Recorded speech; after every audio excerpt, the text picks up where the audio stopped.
안녕하세요. 김영롱 노무사입니다.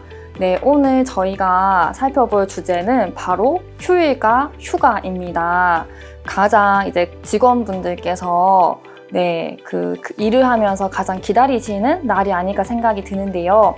요 휴일과 휴가에 대한 종류와 그에 대한 또 그 인사 노무에 대한 내용에 대해서 살펴보도록 하겠습니다.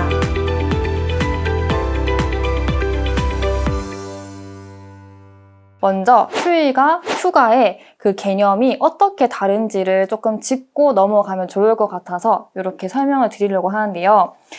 똑같이 쉬는 날이라고 생각하시겠지만 개념은 다릅니다.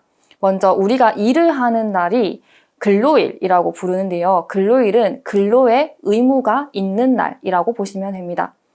그거를 기준으로 이제 휴일을 설명드리면 휴일은 근로의 의무가 없는 날을 말합니다. 근로의 의무가 처음부터 없었던 날인 겁니다.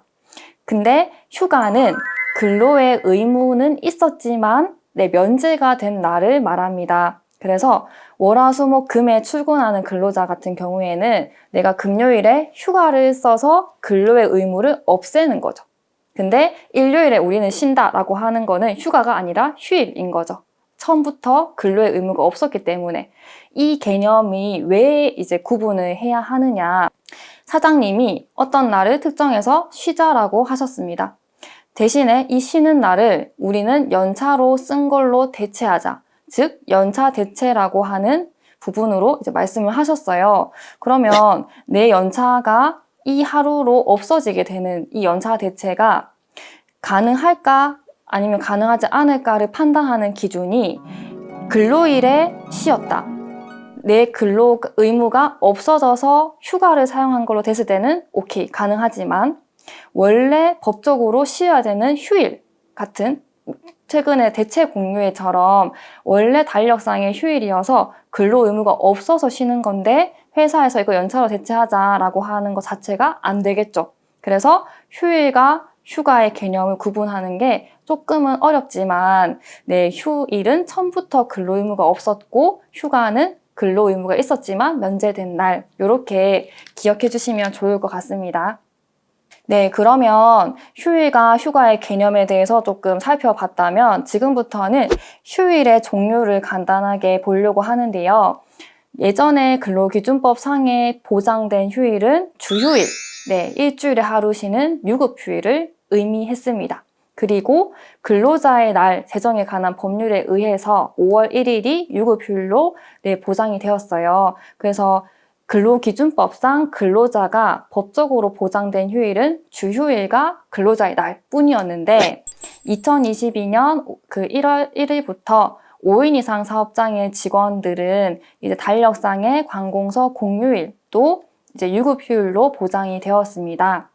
저희가 말하는 이 유급휴일이라고 하는 부분은 말 그대로 쉬는데 유급, 돈을 받고 쉬는 날을 의미합니다. 그래서 월급제 같은 경우에는 항상 같은 월급을 받으니까 크게 받아들이지 못할 수 있는 부분도 있지만 시급제나 1급제 근로자의 경우에는 예를 들어서 휴일에 근무를 했다고 가정을 했을 때 원래 유급 휴일이기 때문에 100% 유급분, 그리고 일을 했기 때문에 100% 일했던 시간만큼의 급여, 그리고 휴일에 일을 했던 가산분, 그래서 250%의 급여를 받게 되는, 어쨌든 그 휴일에 근무했기 때문에 수당이 그렇게 변화가 있는 부분이 달라지기 때문에 휴일의 종류가 늘어나서 어떻게 보면 근로자에게는 더 유리해진 부분이라고 볼 수 있겠습니다. 최근에 어떠한 사장님으로부터 주휴수당은 그 주휴비를 지원을 해주는 거냐, 우리 직원은 차가 없어서 주휴비 지원 안 해도 되는데 라는 질문을 받았던 적이 있어요.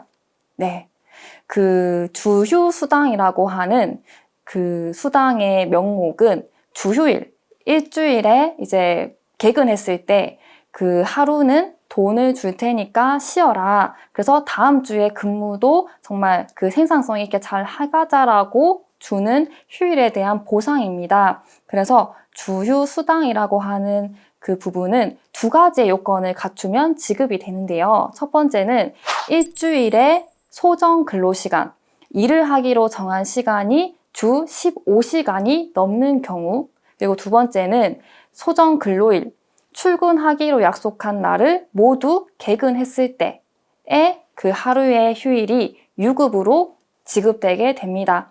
그래서 그 시급제나 1급제인 경우에는 일한 날, 일한 시간만 곱해서 지급을 하는 게 아니라 이 주유 시간에 대해서도 반영이 된 급여가 나가야 100% 정확한 급여라고 보시면 되겠습니다. 네, 그럼 여기서 궁금한 게 있죠.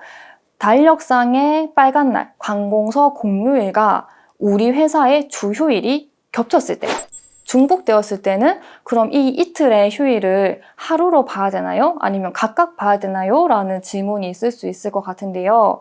네, 이 부분에 대해서는 그 고용노동부 행정해석에서 하루의 휴일로 본다라고 규정하고 있습니다. 그래서 휴일이 중복된 경우에는 하루만 인정이 된다라고 하는 부분을 꼭 기억을 해주세요. 네, 다음은 이제 휴가의 종류에 대해서도 보려고 합니다.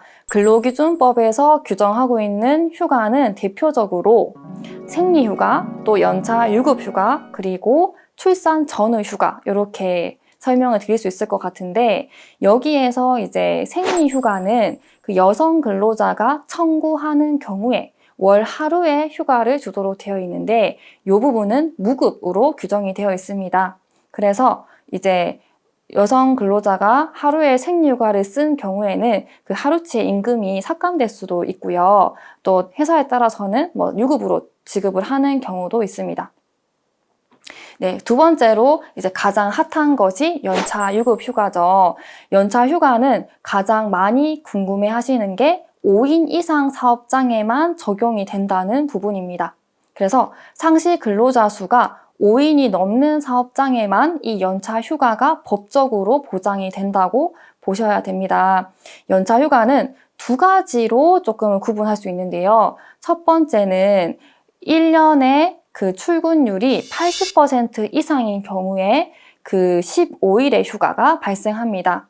그리고 2년마다 하나씩 가산이 되어서 15일, 15일, 16일, 16일, 17일, 17일 쭉 이렇게 가산이 되다가 최대 한도가 25일까지로 규정이 되어 있습니다. 그래서 그 연차 휴가는 1년의 근로에 대한 정말 고맙고 감사한 마음으로 그 다음에 쓸 수 있는 이 15일부터의 휴가가 통상적으로 생각하는 휴가이고요. 그리고 2018년에 개정된 법이 하나가 있죠. 1년 미만인 근로자는 휴가가 없지 않느냐, 너무 불합리하다라고 하는 이런 그 목소리를 반영해서 1년 미만 근로자도 휴가를 쓸 수 있는데 한 달 만근했을 때 그 다음 달에 하루의 휴가가 발생합니다. 그래서 1년 미만은 11개월 이라고 볼 수 있죠. 그래서 한 달 만근했을 때 그 다음 달에 하루, 그리고 그 다음 달에 만근했을 때 또 그 다음 달에 하루, 이렇게 이제 11개가 발생하다가 이제 만 1년이 되었을 때는 15개가 이제 발생하는 부분으로 1년 미만 근로자에게도 이 하루씩의 연차가 발생하는 것을 실무에서는 흔히 월차라고도 부르고 계신데 어떻게 보면 법적으로는 똑같은 연차인데 1년 미만과 1년 이상의 근로자를 조금 구분해서 이제 설명을 해놓는 부분이라고 기억을 해주시면 좋을 것 같습니다. 네, 그래서 연차 휴가는 그 회사마다 이 계산의 편의를 위해서 회계연도 어떻게 보면 1월 1일부터 12월 31일까지 아니면 3월 1일부터 인년 2월 28일까지 이렇게 그 같은 회계연도로 연차휴가를 관리를 하는 곳이 꽤 많고요. 그래서 이 회계연도 동안에 발생했던 연차를 다 사용하지 못했을 경우에는 이제 그 다음 해에 그 미사용 연차 수당으로 계산해서 지급을 하게 됩니다. 그래서 이 부분도 기억을 해주시면 좋을 것 같습니다. 네, 다음은 연차 촉진 제도에 대해서 간단하게 설명을 드리려고 합니다. 그 연차 휴가는 그 근로자의 권리이기 때문에 그 회사의 기책으로 사용하지 못한, 그러니까 회사가 너무 바빠서 이 휴가를 사용하지 못했을 때는 그 미사용 연차 수당으로 이제 지급을 하도록 되어 있는데 회사에서 연차가 이렇게 남았으니까 언제까지 쓸 건지 말을 해달라 그렇게까지도 보내고 그리고 또 추후에도 시간이 지나서 이때는 출근을 하지 말고 연차를 쓴 걸로 할 거니까 출근하지 말아달라라고 그렇게까지도 이렇게 통보를 했는데도 나는 출근을 하겠다라고 출근을 했을 때 이 부분은 회사의 기책으로 보지 않겠다라고 하는 제도가 연차 촉진입니다. 그래서 연차 촉진 제도가 이렇게 법에 규정이 되어 있고 회사에서 그 규정에 맞게 올바른 방법으로 촉진을 했을 때는 그 연차 수당이 발생하지 않고 최근에 이렇게 연차 일수가 많이 늘어나면서 이 촉진 제도를 철저하게 활용하는 회사가 많이 늘고 있는 만큼 이 촉진 제도에 대해서는 제가 화면에 띄워드릴 테니까 내용 한번 확인하시고 네, 이 부분에 있어서 기억해 주시면 좋을 것 같습니다.